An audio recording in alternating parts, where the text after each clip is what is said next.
இன்னைக்கு நம்ம வீட்டில் என்ன செய்ய போறோம்னா வடை தாங்க செய்ய போகிறேன். வடை எப்படி செய்யலாம்னு பார்க்கலாம் வாங்க.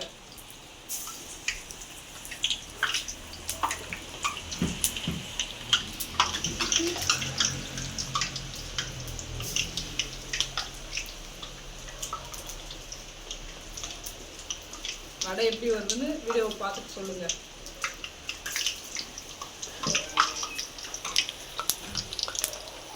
இது போல் நல்லா தட்டிட்டு விட்டாலும் நல்லா வரும்.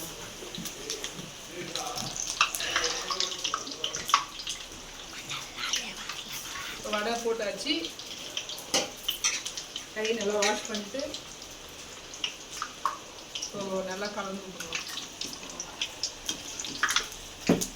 பாருங்க இவ்வளோ வெந்து வரணும். இன்னும் லைட்டாக வேகணும். வடை பாருங்க நல்லா சுட்டு வச்சிருக்கேன். இன்னும் வடையும் வெந்துன்னு இருக்கு. இந்த வீடியோ உங்களுக்கு பிடிச்சிருந்தா ஒரு லைக் பண்ணுங்க, கமெண்ட் பண்ணுங்க. அடுத்த ஒரு வீடியோவை பார்க்கலாம். அது வரைக்கும் பாய்.